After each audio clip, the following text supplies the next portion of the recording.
Today, romance sends season's greetings with a new Christmas story especially written for the occasion by Sylvia Richards. Its title, Richer by One Christmas. Now, from Hollywood, romance.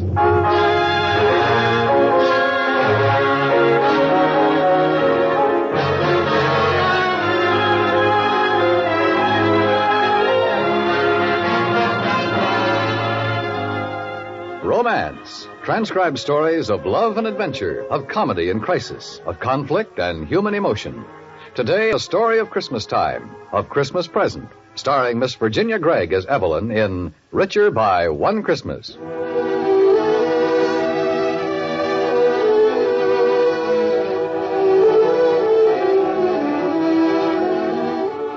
Years ago, when I was a child back in Iowa, I sang in the girls' choir at the First Episcopal Church.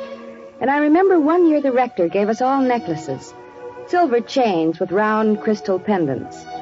Inside each pendant was a tiny golden mustard seed. The rector told us those seeds stood for faith, because Christ had said that if you have faith, even as small as the grain of a mustard seed, you can move mountains. And that's what my husband, Phil, said about the Christmas spirit, that I must still have a grain of it left in me, that I just have to find it and make it grow. Since I've grown up, some Christmases have been fairly good, some bad. Mostly they've been so-so in between. But this year, well, the whole season started out wrong. It was one afternoon after Thanksgiving when my son Peter, he's not quite 11, came bouncing in from school. Hi, I'm back, Mom. I heard. What did I say about slamming doors? Uh-oh. Sorry, I forgot. It came upon a midnight clear that Hey, my eardrums. What brought that on? Oh, we were practicing carols today in school. Already? Already? It's only 3.5 weeks from now. Christmas? Why, Thanksgiving was just last Thursday. Oh, look at the calendar. See? Today's December 1st. Gosh, Christmas sure seems to get here quicker than it used to. I used to wait and wait. You get here too soon to suit me. One day you look around and there's Christmas bearing down like an express train. Hey, can I have some donuts? Oh, one. Sit down. I'll give you a glass of milk with it. Every year I swear I'll get everything done ahead of time, but I always put things off. Oof, the shopping. How I hate the thought of it. You sound like you hate Christmas. No, of course I don't. But when you're grown up, Christmas is different. Different how? Oh, not as much fun. It's really a holiday for children. Getting presents, seeing Santa Claus, trimming the Christmas tree. Mr. Miller, our social studies teacher, said there didn't used to be anything like that. He said Christmas used to be just praying and being thankful that Jesus was born. That's true. But nowadays, well, isn't it getting presents that makes it exciting for you? I guess. But grown-ups get presents, too. Oh, yes, but they don't mean as much to us. I suppose because Christmas means so much extra work. It means spending money, usually more than you should. So many other things Christmas shouldn't mean. Somehow, little by little, you just lose your Christmas spirit. Have you lost yours, Mom? I don't know, Peter. Sometimes I think I have. I know I shouldn't have said that to Peter. It was bad enough 2 years ago when he stopped believing in Santa Claus, and now I was trying to spoil whatever illusions he had left. When I saw how puzzled he looked, I changed my tune, asked him what kind of present he thought his dad would like, and what he wanted us to get for him. But that night at dinner, Phil brought home some news, something I didn't want to think about, not just before Christmas. Oh, Evelyn, I got a letter today from your sister Meg. You mean Aunt Meg way back in Iowa? Peter, hush. Meg wrote to you at the office? Well, she didn't know how you'd take it. She thought I might want to wait till after Christmas before I brought up the subject. What subject? Well, it's something I more or less expected. It's your mother. It seems she's become quite feeble and her memory's more or less shot. Meg says she just can't cope with the situation any longer. Oh, I sent money, and so does Alex. It's not just the money. Meg's away at work all day, and it isn't safe to leave your mother alone. So? What does she suggest? Here's the letter. Read what she says. Grandma's memory is shot. What does that mean? Well, she's very old, and so her mind doesn't work as well as it did. How old? 40? 40? My dear young fellow, I'll have you know that's young. 50? 60? Not 70. Hush, Peter. Phil, no, I won't have Mother shoved off on me. Alex can't take her, neither can Stan. But if she came here, where would we put her? The only place would be Pete's room. My room for Grandma? Hush. I could fix up the room off the kitchen, Pete, where we've got the freezer. That room? It's too little. Where would I keep all my stuff? You see, Phil, it's just not fair to Peter. Sure, why can't Grandma have the little room? That'll do, Pete. I think it's not fair to let him get away with being selfish. It's not just the room, but having an old person in the house. It can't be good for Peter to see someone who's sick and who's confused in her mind. People get old. It's a fact of life. It won't hurt him to know that. Well, maybe not, but... It won't hurt him to start learning how to be kind and patient.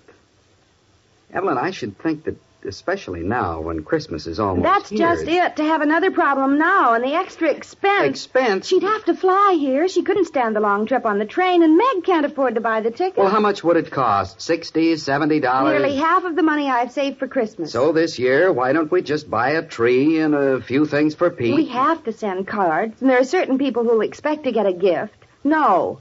I refuse to take on Meg's problems now on top of everything else. Well, I have to write Meg. What'll I say? Well, just tell her we'll discuss the problem after Christmas and then let her know. It won't hurt her to wait.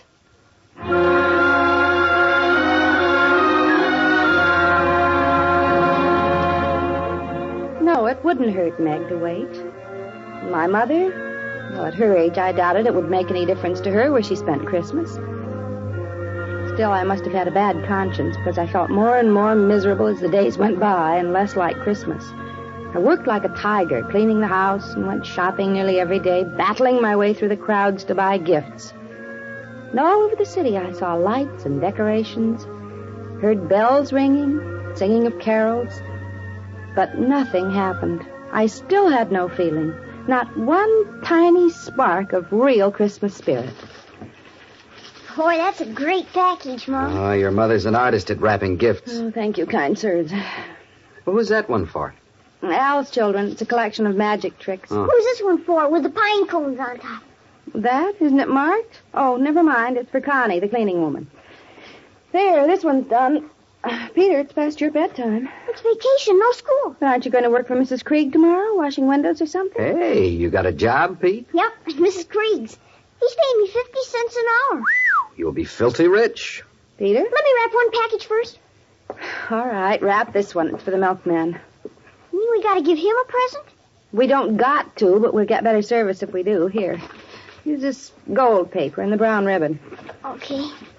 Oh, I'm bone tired. I've never seen such crowds. Are you anywhere near finished? I'd better be. Only 2 more shopping days. You want me to buy the tree? I'll get it Christmas Eve. Oh, will you? It would be one thing off my mind. I swear, Evelyn, you sound like you were fighting a battle, a turning point in a war. Whoa! Pow, over the top, Christmas. Gotcha! If that's how I sound, that's how I feel. Oh, I used to love Christmas, but it's changed so. Maybe you've changed. No, it's become noisy and commercial. It wasn't like that when I was little. What was it like? Oh, everything was different. Well, one thing, back in Iowa, the weather must have been different. Yes, that's partly what's wrong. Here in California, there aren't any real seasons, no winter. It's winter now. You mean because of the rain we're having? Well, this is more like spring weather back east. What was winter like there, Mom? In Iowa? Snow. Day after day for weeks. Some days it drifted down, a few whirling flakes, and then there'd be a storm. The air filled with snow, the whole world white and still and cold. So what was Christmas like?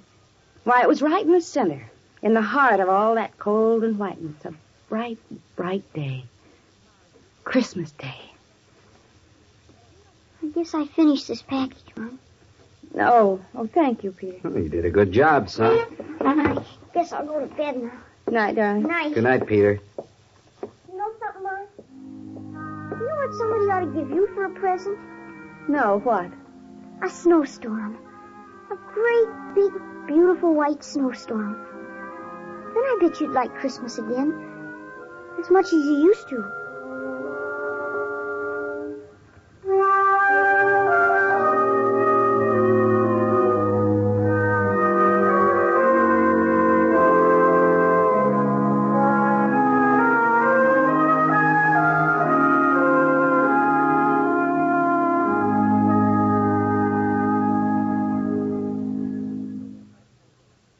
return to romance in just a moment.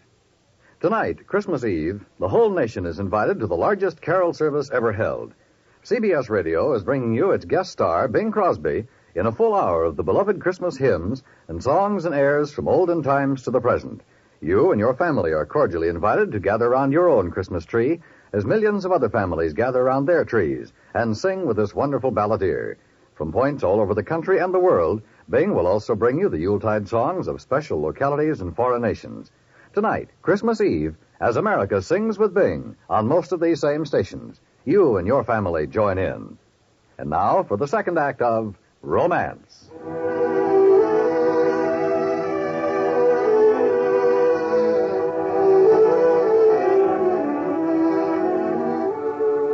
For a long time after Peter had gone to sleep, Phil and I didn't talk. I was too tired, and I felt lonely and a little unhappy. I was talking about Iowa, that long ago wonderful time. I was remembering my family, Meg and my brothers and me, when we were little. Then I found myself remembering a poem I'd once learned by heart, from Alice Through the Looking Glass. I began reciting it out loud. Without the frost, the blinding snow, the storm's wind's moody madness, within the firelight's ruddy glow, in childhood's nest of gladness. I guess that's how we remember our childhood, but I always suspect my memory. Not me. I can remember almost everything that ever happened from the time I began to walk until I was years older than Peter is now. Every Christmas? Every single one.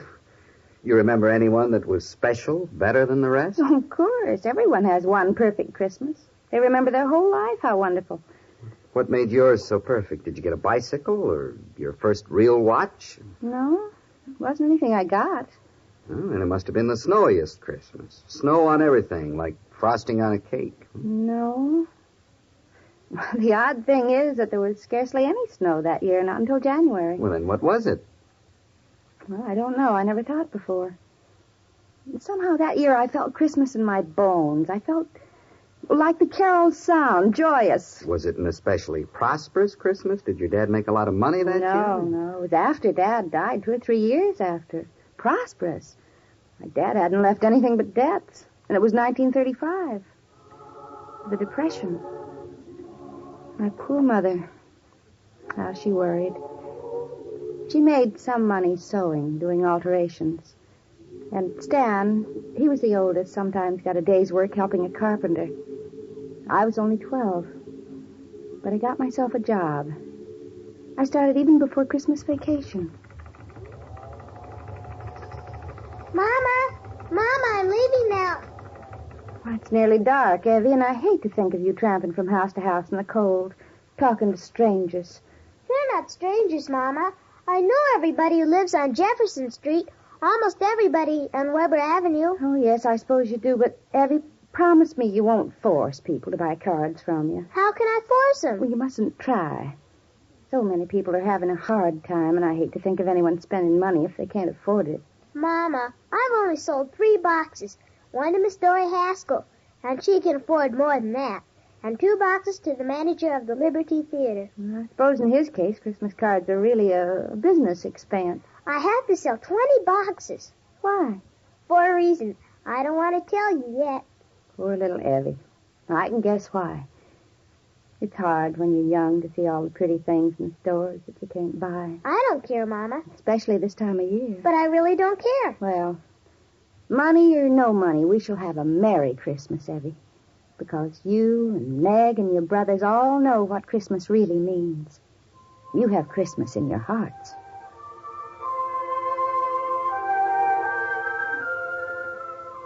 The Christmas cards I was trying to sell were cheap and ugly, and I knew it. That's what made it so hateful. Whenever I tried to talk about them, I got tongue-tied with shame looking at those gaudy, badly done, sentimental pictures. But I made my quota. I sold 21 boxes, the last 2 the afternoon before Christmas, just in time. In time for what? To go down and spend my hard-earned money. It was the first time I'd ever gone downtown all by myself. How much did you have? Well, I got 35 cents on each box, so it was $7.35, a fortune. So you went downtown clutching your money in your hot little fist. Mm-hmm. And then what? I went on the streetcar. That cost 5 cents. It was nearly 5 o'clock. And already dark, but all the stores were lighted. There were lots of people still shopping. I walked along the sidewalk, looking into all the dazzling windows. I stood in front of the saltwater taffy store and sniffed. That wonderful smell. I stood outside Woolworth's and watched the people. Up the street, I could hear the chimes on the Methodist church. Right in front of the store, a Salvation Army woman was ringing her little bell. Now and then, somebody came by who knew me. Hello there, Evie. Hello, Mr. Thompson. Waiting to see Santa Claus? He's already left. Going back to the North Pole. Tonight's his busy night. I'm not waiting for anyone. I'm going to buy a Christmas present. Good. Good for you. Well, Merry Christmas. Merry Christmas, Mr. Thompson. Standing there, something started to worry me. I hadn't seen anybody drop any money in the Salvation Army kettle. I watched the woman ringing her little bell. Face looked pinched with cold and terribly sad. And she looked over and caught my eye. There was only one thing I could do. I can't give you very much. I only have a quarter and a nickel. And you want to put them in the kettle? You have a good Christian heart. I do have some more money, $7. But I have to buy something that costs $6.95. And I have to keep a nickel for the streetcar. Any gift you want to give is welcome. Should I drop the money in the kettle? That's right. It falls right through the wire. Bless you, my dear. Bless you and Merry Christmas. By then, some of the stores were closing. Doors were being locked and lights dimmed. I was afraid I might be too late. I started running because it was 2 blocks to getting the store. Well, what did you want to buy? It was a present for my mother. Nothing for yourself? No, for her. Something to make her smile, not look so tired. While you were selling the cards, you didn't tell anyone. Not even Meg. Whenever I thought of how Mother would look on Christmas morning, I hugged myself. Well, did you get to the store in time? Just in time. The man had closed one of the big doors, and I slipped in before he closed the other one. Giddings was beautiful. At least I thought so then. I knew exactly where to go, to the notions department. Months before, I'd seen the present I was going to buy, and my heart turned over with joy when I saw it was still there behind the glass. You want to buy something, dear? That, on the bottom shelf. Oh, this. You know how much it costs? Yes, $6.95. Plus the sales tax, 7 cents. Altogether, it's $7.02. I only have $7, but I'll bring you the 2 cents the day after Christmas. No, I guess I can spare 2 cents. Thank you, but I'll pay it back. That's all right. It's a Christmas present. Now, do you want me to wrap this as a gift? Of course, I'd spent every cent, so I couldn't take the streetcar. It was a 2-mile walk, and it was a cold night, but I don't even remember walking home. I think I must have floated all the way. Well, tell me, what was the present? A little doll. I guess you'd call it a Dresden doll. She was tiny and delicate and held her arms out so. A colonial lady, though her hair was white to look powdered. And she wasn't just a doll. Under her ruffled hoop skirt, she was a pincushion. But I didn't buy her for that. Well, did your mother like it? What did she say? And she cried when she opened the package. I can't remember what she said. But she never used it for a pincushion. As long as I can remember, that doll stood on her bureau. And that was your best Christmas? The very best. It was the first time I really wanted to give someone a gift.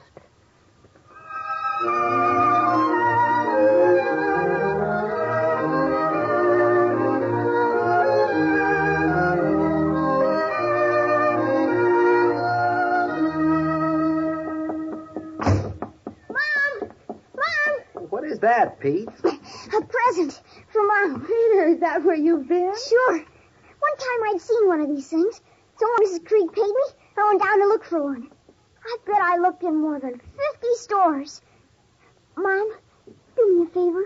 Open it now. Oh, I think I should wait until tomorrow morning. Oh, this is something you ought to have tonight. Before Christmas. Go ahead, Evelyn. All right. It doesn't look too good. It's kind of hard to wrap. It's so heavy and round. Well, it's made of glass.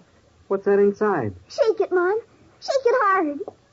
Oh, a snowstorm. A beautiful white snowstorm. Oh, Peter, it's a lovely present. The loveliest I ever had. Well, you're crying. Because it's so pretty. I knew you'd be surprised. Yes. And I have another surprise. For all of us. Grandma's coming tomorrow. You sent for her? Of course, I had to. When I remembered that other Christmas, when I thought she might not live to have many more, but I knew how wonderful this one was going to be. And at that moment, something happened. The room changed. It became a room simply bulging with Christmas, and I changed. The mustard seed had been there, and now it started to grow and grow.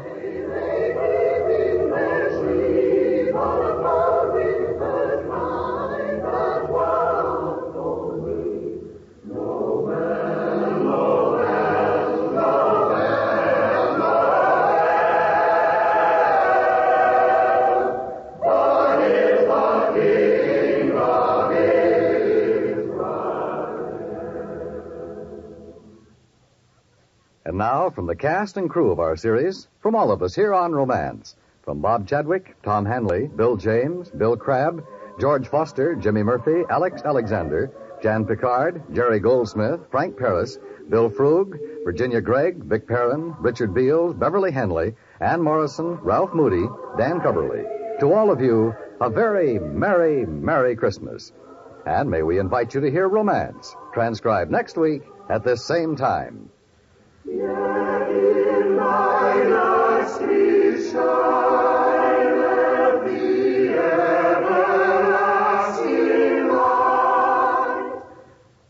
Tomorrow, on our program called On a Sunday Afternoon, Del Sharbutt will show you in words and music how Christmas sounds far from your home.